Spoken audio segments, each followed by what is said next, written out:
Hello, good morning campers, welcome to Life on Board Amy Joe. And we had a lovely night last night, didn't we? We did, yes. Amazingly, I thought it was going to be really noisy here.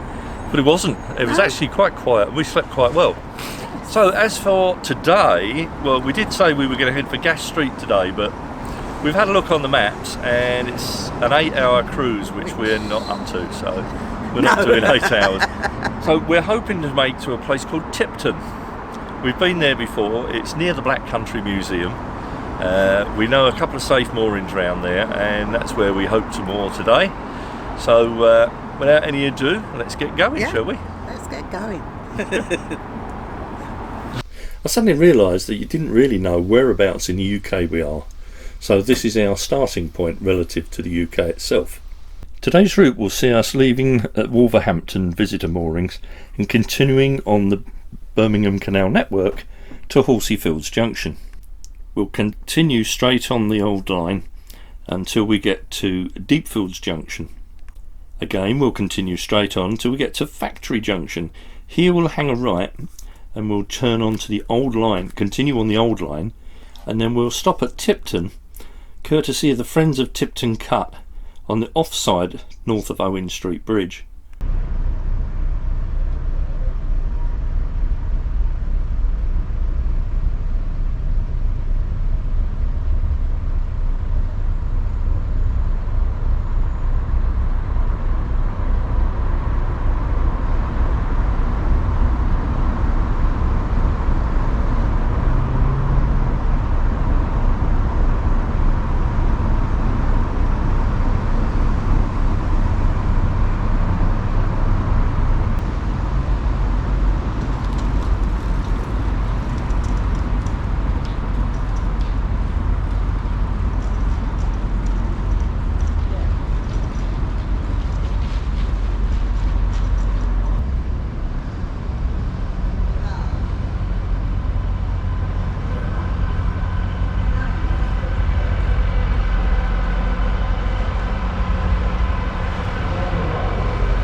Another morning and we're underway again. We've just left our moorings in the Wolverhampton town centre. We're just passing the University of Wolverhampton campus and making our way down towards Tipton. Now, we did say yesterday that we were going to make for Gas Street. Well, with the weed in the canal, getting on the prop and the problems we had yesterday, that's probably going to be stretching it a bit. So today we're just going to Tipton, which is about halfway, to be fair, and then it'll be Gas Street tomorrow, hopefully.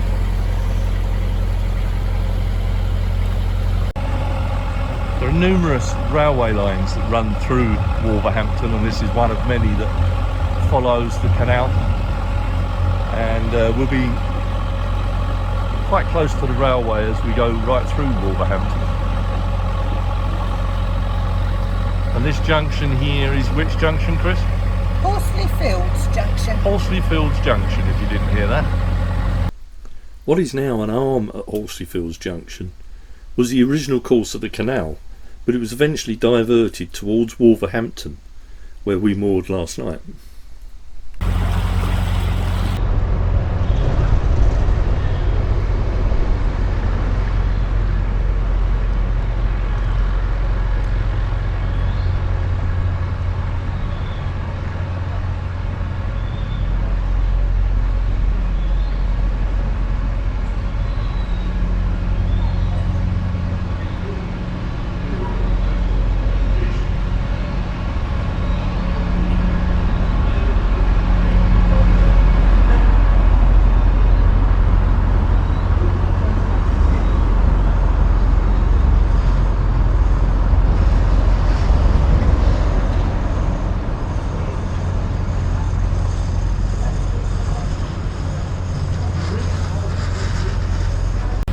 the drawbacks, or one of the plus points, depending on how you're feeling about cruising in cities, is that the canals tend to follow the industrial areas of the cities, and that's certainly true for this canal in Wolverhampton. This is the, by the way, you want to know, we are on the Birmingham Canal network now, or part of it.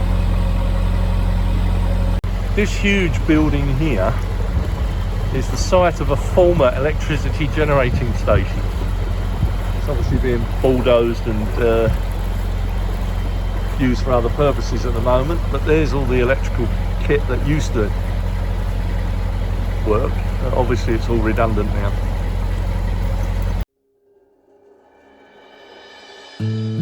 The emerging railways of the mid-19th century quickly grasped that development of the short-haul traffic to and from the numerous works, firmly established beside the densely knit canals, was in their best interest. One of what amounted to over 40 railway-owned basins remains more or less intact at Chillington Wharf, and was given Grade 2 listed status.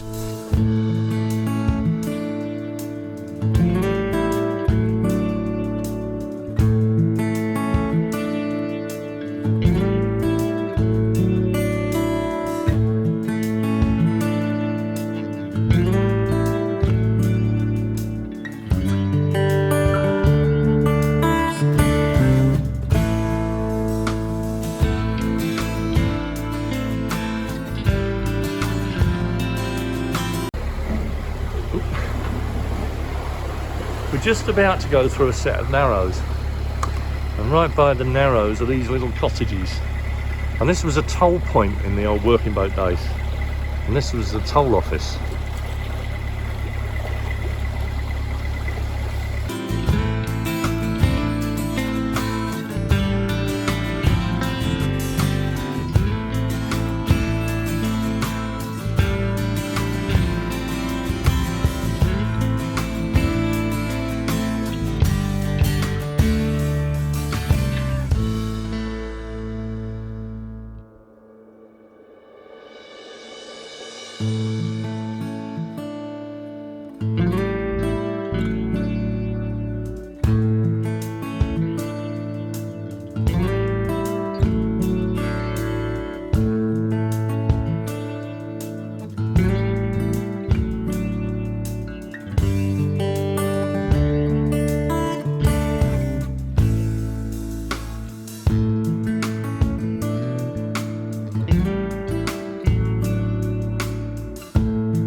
still in the Wolverhampton suburbs. It's actually quite green and leafy, which is surprising. But that hides all the industrial sites round the outskirts of the city. And they're all hidden behind these trees. They're still there. Just this little green corridor of canal. Not too bad actually. Loads of wildlife along here. And whilst the weed is an issue, and the water black, hence black country I would imagine, surprisingly clear.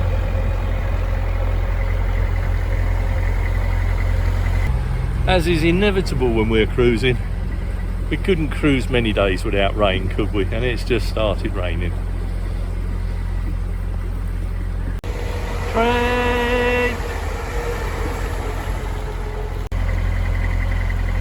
This junction takes you on to the Wednesbury Oak Loop, which looped round and then came back onto the main canal further down. Sadly today it's just an arm. It was dredged in 2019, so it is navigable, but apparently it's very shallow and few boats go up there now. We're about to enter Coisley Tunnel, at least that's how we think it's pronounced, and it looks like the White House is built right on top of it. It's how long is it? 360 yards. It's 360 yards long, this tunnel. The Wednesbury Oak Loop became secondary status with the opening of Coisley Tunnel in 1837. Plans for shortening the route between Deepfields and Bloomfield had been lodged for over 40 years earlier, and arms were dug from both directions, but considerable difficulty was encountered with the tunnelling process, and the project was mothballed until Thomas Telford revived it as part of his mainline improvement scheme in the 1820s.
Well, that was interesting. It was a very wet tunnel, that one.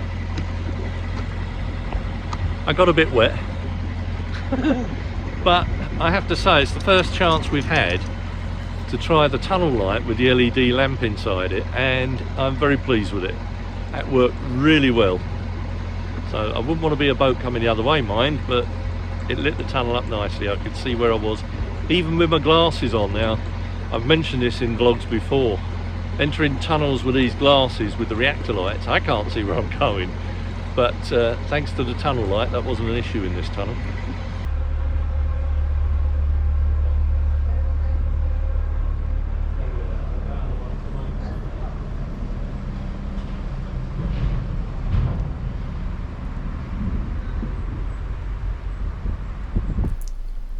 At Factory Junction, if you continue straight on, you'll be following on the new main line.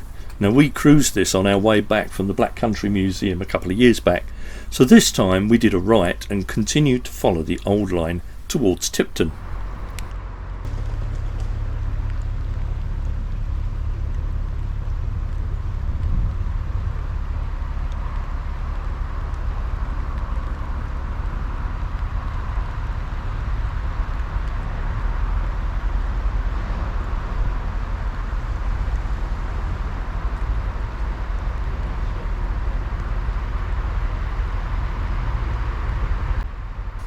One famous character associated with Tipton is William Perry, who was born in 1819 and was known as the Tipton Slasher, after his native town of Tipton. He was a British heavyweight prize fighter of the 19th century and claimed the championship of England, with some dispute mind, for 2 periods between 1850 and 1857. His fighting career began in London in 1835, and after fighting a number of highly rated championship contenders, he first claimed the English heavyweight championship by defeating Tom Paddock in 27 rounds on the 17th of December 1850.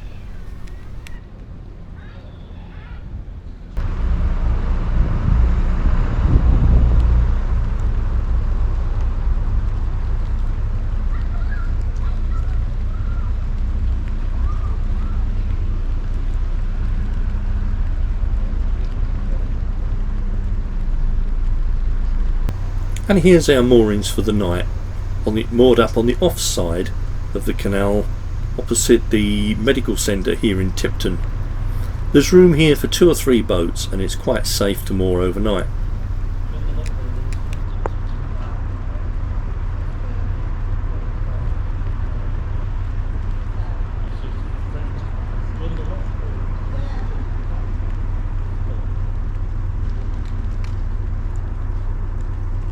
Now, if you're going to do the BCN, or the Birmingham Canal Network, this time of year, one of the things you need to be prepared to do is play weed hatch roulette.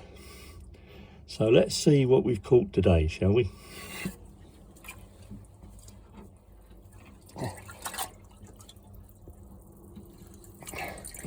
Well, to be fair, it's not too bad.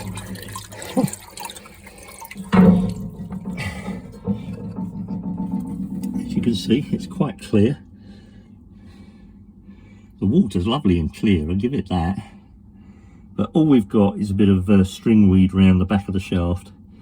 Not too bad a haul today, actually. It's pretty good. Whilst the prop was free, we did manage to pick this up round the rudder, and Chris did mention to me that the rudder felt very heavy. I'm not surprised with that wrap around it. Well, that's it for this one, folks. It's been a much better cruise today, isn't it? Yeah. No locks today. Been lock free, so it's been lovely. Although we have had a much shorter cruise. I think it was only about 3 hours today, wasn't it? That. If that, yeah. So we didn't make Gas Street like we said we were going to do it. When we looked at the maps, it was just too far. There was no way we were going to do it today. And in hindsight, it was quite good that we didn't, because when we moored up, it started to cloud up and it was spitting the rain, wasn't it? Yeah. But we went into the town, didn't we? Yeah, we moored up, had lunch, then took Smudge into town, got a bit of shopping from the co-op, and then walked back just in time because it's been raining all afternoon ever since. Yeah, and we've had a bit of thunder as well, so it's interestingly, if you do moor here, we're actually moored by the medical centre at Tipton. There's some friends of Tipton moorings here, and you can get about 3 boats on, and it's on the offside again. There is access from the towpath via the bridge just down the way there, but the co-op is literally a short distance down the road. It's quite convenient, isn't it? And there is a bit of a shopping centre there. Most things there, pubs and not many restaurants though. Plenty of fish and chip shops if you want fish and chips. Fish and chips, takeaways. Yeah. So that's it for this one. We'll call it a day, and thank you so much for watching. All the usual stuff. Thank you for subscribing. Thank you for giving us thumbs up and those comments. We do love your comments. We go on about it every vlog, but it means so much to us to receive your comments. So once again, thank you very much for those. So for now then, stay safe, stay well, and we'll see you next time on Life Football Daily Joe. Bye.